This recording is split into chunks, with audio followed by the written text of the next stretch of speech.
নমস্কার, আমি পাঞ্চালি। আমার চ্যানেল গল্পগাথায় আপনাদের স্বাগত। আশা করি আপনারা সুস্থ আছেন, ভালো আছেন। আজকে আমি আপনাদের সামনে গল্প নিয়ে এলাম আমার প্রিয় লেখিকা আশাপূর্ণা দেবীর রহস্যের সন্ধানে। আর হ্যাঁ, আমার গল্পটি ভালো লাগলে আপনারা একটা লাইক দেবেন আর অবশ্যই কিছু কমেন্টস করবেন, যেটা আমি কিন্তু আশায় থাকব।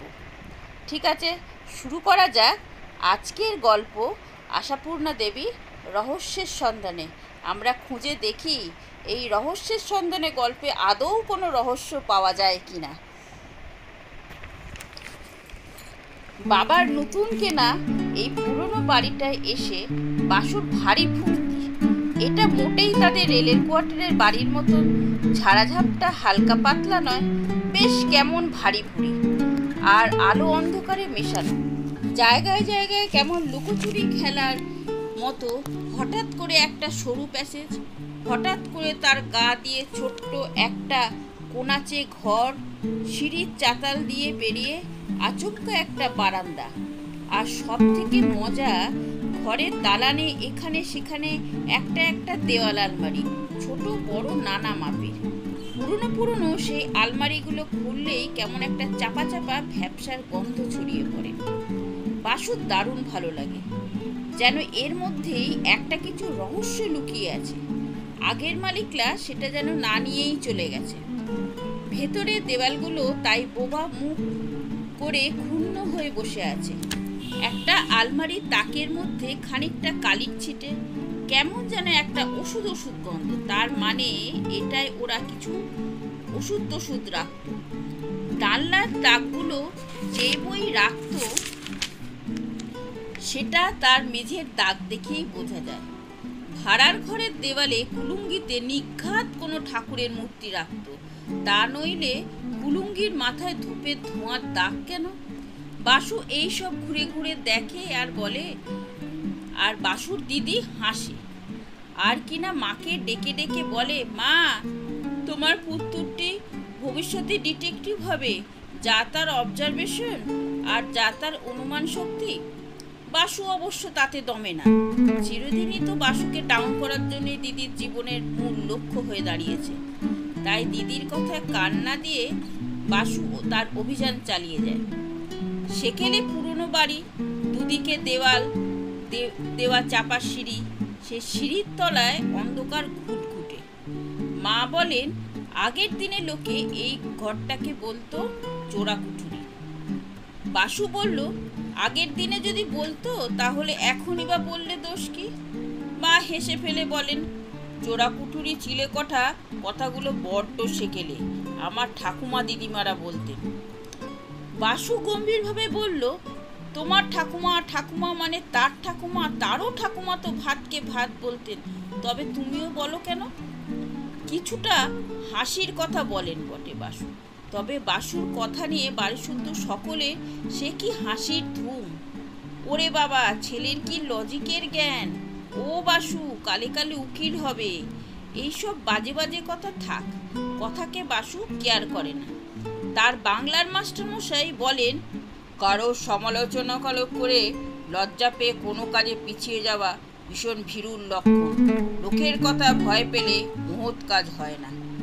কাজেই বাসু ওইসব ঠাট্টায় লজ্জা না পেয়ে এই বাড়িটার রহস্য আবিষ্কারের জন্য মোহন ব্রত নিয়ে দিন রাত খেটে যাচ্ছে। বাসু ছোটদের গোয়েন্দা গোকুল সেন বইটা পড়েছে। একটা ভীষণ পুরনো জমিদার বাড়ি ভাঙা হতে দেখা গেল তার কড়িকাঠের খাঁজে খাঁজে চোরা কুলুঙ্গি আর রাশি রাশি সোনা। এই বাড়িটার কড়িকাঠেও ভারী ভারী যেন ঝুল পড়া আছে। কে বলতে পারে ওর অন্তরালে তেমন চোরা কুলুঙ্গি আছে কি না? ঘাড় উঁচু করে হাঁ হয়ে তাকিয়ে তাকিয়ে দেখে বাসু কোনোখানে সন্দেহজনক কিছু দেখা যাচ্ছে কিনা। কিন্তু দেখা গেলেই বা কি, বাসু তো নিজে আর মইয়ে উঠে পরীক্ষা করে দেখতে পারবে না। আর বড়দের বললে তারা তো হাসির তোড়েই বাসুকে উড়িয়ে দেবে। কিন্তু এখন কি হলো? এখন সকলের মুখ হাঁ, চোখ ছানা পড়া আর নাক রসকুলির মতন হয়ে গেল কিনা সিঁড়ির তলায় ওই চোরা কুঠুরির দেওয়ালে একটা চোরা আলমারি আবিষ্কার করে ফেলেছে বাসু। এখানে যে আগের লোকেরা ডাই করে কয়লা ঢেলে রাখতো, আর তার স্মৃতিচিহ্ন এখনো জলজলাট। এমনকি কয়লার চাইও কিছু কিছু ছিল। কিন্তু বাসুর মতন অবজারভেশন শক্তি না থাকলে কেউ কি ধরতে পারত ওই কয়লা ময়লা দেওয়ালে গায়ে একটা ছোট্ট কাঁটা খাজ আছে, আর তার মধ্যেই একটা ক্যাশ বাক্স বসানো। কয়লা ঢালার জায়গা এমনিতেই কারো চোখে পড়তো না। বাসু কয়লার চাইগুলো সরিয়ে দেখেছিল বলেই না হঠাৎ করে বাক্স দেখেই বাসুর হাত পা ঠান্ডা, সঙ্গে উল্লাসও আছে। তাই কাঁপা কাঁপা গলায় চেঁচিয়ে উঠে দিদিকে ডেকে উঠে সে দিদির জীবনের লক্ষ্য বাসুকে ডাউন করা। কিন্তু উপায় কি? দিদি ছাড়া তো বাসুর সুখ দুঃখের ভাগিদার হতে আর আসছে কে? বাসু দিদির ডাক শুনে দিদি দুধ দাঁড়িয়ে নেমে আস্তে আস্তে বলল, হলোটা কি? পিছে কামড়েছে নিশ্চয়ই, কামড়াবেই তো, খেলার তো আর জায়গা পাসনি। কিন্তু দিদি এসে থমকে দাঁড়ালো। বাসু দিব্যি জলজান্ত দাঁড়িয়ে, তবে বাসুর চোখ দুটো গোল আলুর মতন, আর মাথার চুল সজারুর কাঁটার মতন। দিদি আসতেই বাসু নীরবে শুধু আঙুল নাড়িয়ে দেখালো, কি ও? দেখ না। বাক্স? কিসের বাক্স? ভগবান জানেন। এই জায়গায় বাক্স কেন? দিদি ভয় ভয় গলায় বলে, টাকা কড়ি লুকোনো নেই তো? যারা ছিল যাওয়ার সময় হয়তো ভুলে গেছে। বাসু গম্ভীরভাবে বলে, টাকা কড়ি কেউ ভুলে যায়? হয়তো বাড়িতে আগুন লেগেছিল তাই তাড়াতাড়ি। দূর, আগুন লাগলে তো আবার তারা ফিরে আসবে। তাছাড়া কোথায় আগুন লেগেছিল? বাড়িতে তো দাগ নেই। দিদি বলে, দিদি তাহলে মনে হয় ভূমিকম্প লেগেছিল। মোটেই না, তাতে পরে চলে আসবে লোকে। তবে বোধ হয় ডাকাত পড়েছিল দিদি, ওরা ভয় পালিয়ে গেছে আর কখনো আসেনি। দিদি বলে, তা হতে পারে, কিন্তু ডাকাতরা কি তন্ন তন্ন করে না দেখে ছাড়তো? ওরা তো শুনেছি বালিশ ছিঁড়ে তুলো বার করে দেখে। দিদি ঠিক হয়েছে, যে রেখেছিল সে বোধ হয় হঠাৎ করে মরে গেছে, কাউকে বলে যেতে পারেনি। দিদি মোহল্লাসে বলল, ঠিক ঠিক ঠিক বলেছিস, তোর যত বুদ্ধি আছে। এই প্রথম দিদি বাসুর বুদ্ধির তারিফ করলো। কিন্তু বাক্সটা টানা যায় কি করে? খাঁজের মধ্যে যে আটা, বাসুর অসাধ্য। দিদি তুই পারবি? আমার ভয় করছে, যদি পেছনে সাপ টাপ থাকে তবে কি বৃন্দাবনকে ডেকে আনবো? ওর গায়ে তো খুব জোর। দিদি আস্তে আস্তে বলে, এই চুপ, চেঁচাস না। অনেক সোনা টোরা থাকতে পারে, বৃন্দাবন সবাইকে বলে বেড়াবে। তাহলে মাকে ডাকি, বলল বাসু। দিদি হেসে ওঠে, আহারে, মার গায়ে যেন কি জোর। তাহলে তো ছোটকা ছাড়া গতি নেই। দিদি, ছোটকা মানেই তো সব চাঁটি খাওয়া, তবু উপায় কি? বাক্সটাকে তো টেনে বার করতেই হবে। ছুটির দুপুরে বাবা নিদ্রামগ্ন, কাকা বইমগ্ন। বাসু গিয়ে বলে, ছোটকা আবিষ্কার। ছোটকা হেসে ওঠে, দেখাবো চলো, চোরা কুঠুরিতে বাক্স। বাক্স? কার বাক্স? বাড়ির যাদের ছিল তাদের নিশ্চয়ই। কিসের বাক্স? তুমি চলোই না। কাকার হাত ধরে টান মারে বাসু। অগত্যা যেতেই হয় কাকাকে। গিয়েই কাকার মুখ গম্ভীর, খবরদার কেউ হাত দিও না, বাবাকে ডাকো। দিদি ভয় পেয়ে ছুটে চলে যায় বাবাকে ডাকতে। কিরে বাবা, ভৌতিক বাক্স নাকি সাপখোপ আছে?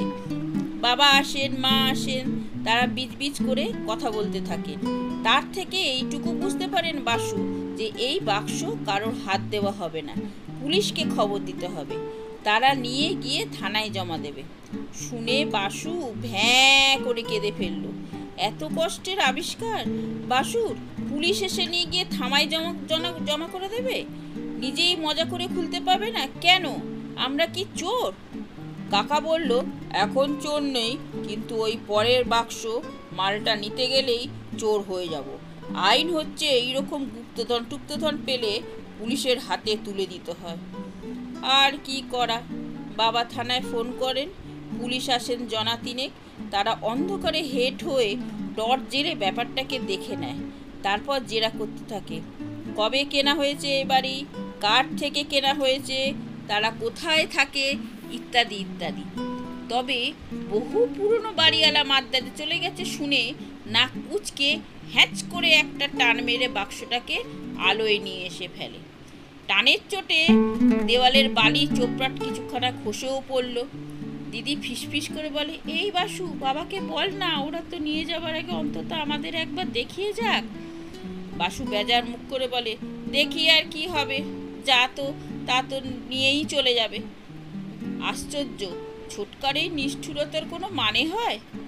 তা বাসুকে আর বলতে হয় না, দেখা যায় এরাই খোলবার চেষ্টা করছে।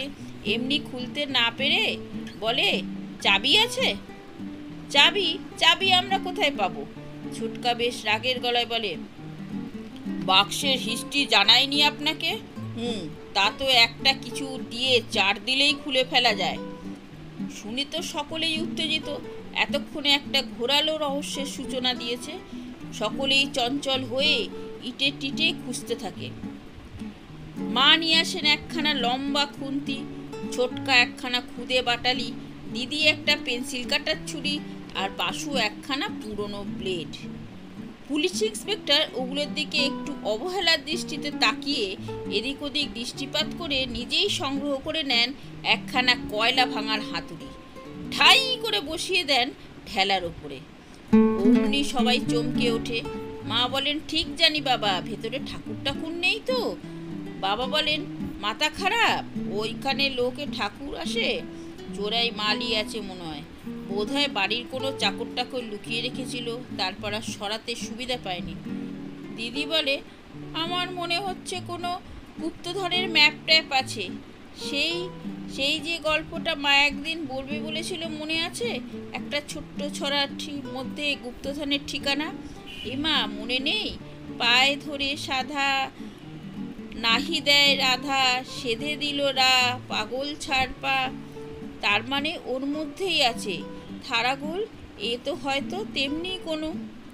আর বলতে হলো না, আবার সেই হাতুড়ির প্রচণ্ড ঘা পড়ল ঢাই ঢাই করে, সঙ্গে সঙ্গে বাক্সের ডালাটা ছিটকে পড়ল। আর তারপর পুলিশ সাহেব নিজেই লাফিয়ে ছিটকে উঠলেন। অতঃপর সবাই লাফিয়ে ঝাঁপিয়ে ছিটকে একেবারে কে কার ঘাড়ে পড়ে। সকলের মুখে একই কথা, এই রে বাবা, আরে কি সর্বনাশ, লম্ফজম্প ব্যাপার হয়ে গেল। বাক্স খোলা মাত্র ডজন ডজন নেংটি ইঁদুর বেরিয়ে ছটপটি লাগিয়ে দিয়েছে এর ওর পায়ের উপর দিয়ে। কে কতকাল কে জানে পৌত্র পৌত্রাদি সমেত রাজ্য বিস্তার করে ভোগ দখলে আসছে। কি খাচ্ছিল কি, না খেয়ে কেউ বাঁচতে পারে? আর বংশের এত বারবারন্ত তো হতে পারে না। তাছাড়া হাওয়া বাতাসেরও তো দরকার, তা দেখা গেল সে ব্যবস্থা ওরা নিজেরাই করে নিয়েছে। ইঁদুর হলেও ওরা মানুষের থেকে কম বুদ্ধিমান নয়। ওদের মধ্যে ছুতরও আছে, মিস্ত্রিও আছে, ইঞ্জিনিয়ারও আছে। বাক্সের দেওয়ালে দিব্যি দরজা জানলা বানিয়ে নিয়েছে। আর খাওয়া, দেখা গেল বাক্সের মালিক এদের 7 পুরুষের বসে খাওয়ার ব্যবস্থা করে দিয়ে গেছে। এতকাল ধরে খেয়ে নেও এখানে যা রয়েছে তা কম নয়। কে জানে ওই কুচি কাগজের রাশি কোনো দলিলপত্র কিংবা উইল কিনা, না কোনো গুপ্তধনের আবিষ্কারের নকশা, কে জানে। পুলিশ যদি নিয়ে গিয়ে ফরেন্সিক ল্যাবরেটরিতে নিয়ে যেত তাহলে রহস্য উদ্ঘাটন করা যেত। কিন্তু পুলিশ প্রভুরা সেদিক দিয়ে আর গেলেন না। বেজার মুখে বিরক্ত হয়ে সকলের দিকে একটু জ্বলন্ত দৃষ্টিতে তাকিয়ে গটমট করে বেরিয়ে গেল। এখানেই শেষ হলো আমার গল্প। কেমন লাগলো বন্ধুরা? মজার রহস্যের গল্প। ঠিক আছে, আশা করি ভালো থাকবেন, সুস্থ থাকবেন। আবার আমি নিয়ে আসবো এরকম মজারই গল্প, বা কোনো ডিটেকটিভ গল্প, বা কোনো হাসির গল্প। নমস্কার, টাটা।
thank you